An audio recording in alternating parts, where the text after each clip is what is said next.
Welcome back to Coloring Through the Bible. My name is Keegan Harkins, and today I want to talk to you about contentment.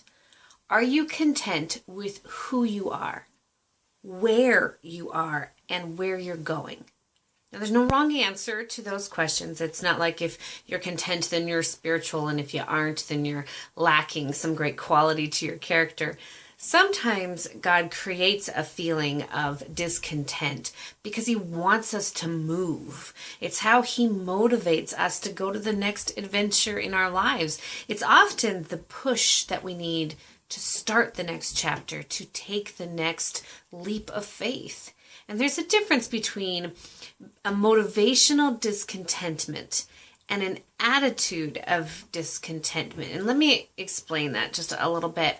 Motivational discontentment is a reaction to a situation or a push or an incentive. And I think that is a good thing. We should never be content with our level of growth, for instance. We should never be content that we've shared enough or that we've exercised our faith enough. Those should be things that we should always be searching for ways to learn more, to grow more, to help more, to be useful more. And we shouldn't strive away or shy away from striving to better ourselves or our situations. That type of discontentment is actually healthy because it encourages us to grow and to continue to move forward. Jose Ballou once said, "The tree in which the sap is stagnant remains fruitless." If we want to continue to grow and bear good fruit, we need to have that attitude of striving and continually moving. So we can't be content with the status quo in some areas of our lives, like growth and learning and service and things like that. So this is where there's kind of two connotations for the word contentment. So on one hand, contentment can be used to describe a lack of ambition, or even sometimes as an excuse to never try anything new. And that's kind of the negative connotation of contentment. That's not a good thing. I can't say any good things about that. That's kind of being stagnant. But the other side of contentment is the contentment that the Bible commends, that says that it's a good thing. It is more an absence of needless worry. It's a rejection to that never-ending desire to always have more.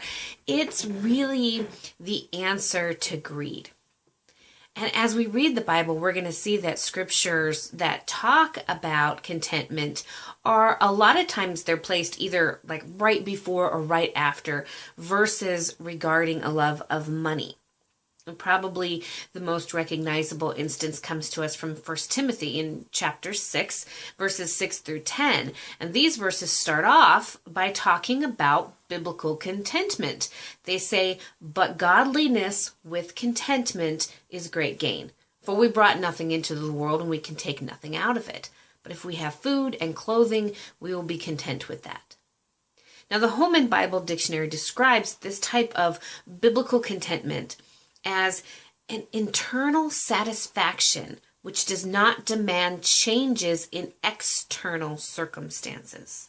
So in other words, biblical contentment is satisfaction in our souls because our striving after God draws us closer to him, and it reminds us that his provision and grace is sufficient for everything that we need.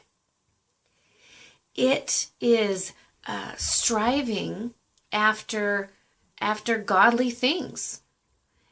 And it's a huge contrast. It's quite the opposite after striving after worldly things, in the hopes that those things will satisfy us.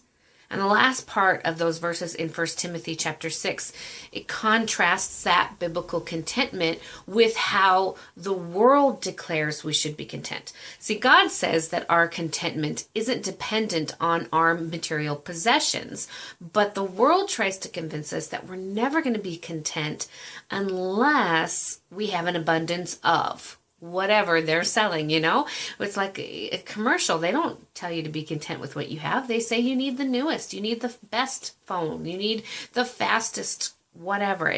There's never ending. Always going to be something better, something newer, something shinier, faster. So in 1 Timothy chapter 6, let's just continue those verses. It continues by saying, people who want to get rich fall into temptation and a trap and into many foolish and harmful desires that plunge men into ruin and destruction. For the love of money is the root of all kinds of evil. And some people, eager for money, have wandered from the faith and pierced themselves with many griefs. See, when we try to find contentment in things, in money, we will be constantly chasing after the wind. Instead of filling our heart with contentment, we're going to be filling it and consuming it with greed.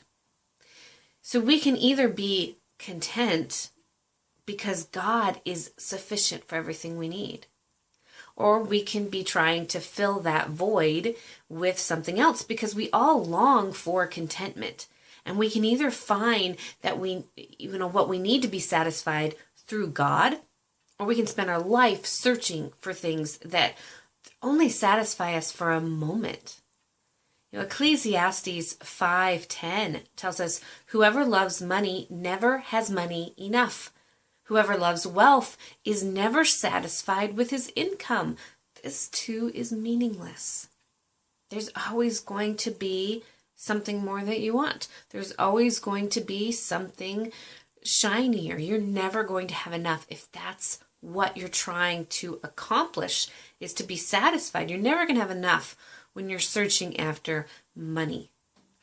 To contrast that, Psalms 107 verses 8 through 9 declares, let them give thanks to the Lord for his unfailing love and his wonderful deeds for men. For he satisfies the thirsty and fills the hungry with good things. God satisfies us.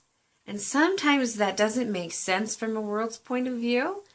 You don't have to have the biggest house on the block to be content, to be happy, to be joyful, because the house, the car, the phone, the computer, none of that is what really satisfies. Only God can really satisfy us. So let me ask you those questions again. Are you content with who you are, where you are, and where you're going? Someone once said, a content man is one who enjoys the scenery along the detours. When our satisfaction in life comes because of our faith and our trust in God, we can be content in all situations because we trust that rain or shine, feast or famine, God's promise to never leave us or forsake us is true. So we don't want to be content with where we are when God wants us to grow. He wants us to move. He doesn't want us to just stay stagnant and say, I've gotten this far, then that's good enough. We should never be content with becoming more, because God has amazing things planned for us. But we shouldn't let that contentment bleed into becoming a lack of ambition. So let's not get lazy in our faith, but let's be content because of our relationship with God. Not content always in where we are as far as we've grown, but content in life, because no matter what life throws at us, God doesn't change, and he'll always take care of us, even if we don't understand the way in which he takes care of us. So just food for thought today. Are you content? Are you filling that void in your life with God and being satisfied by that? Or are you filling it with something that runs out, that is going to have to be repeated, something that the world has to offer? Something to think about today. I hope you've been encouraged. Have a truly blessed day.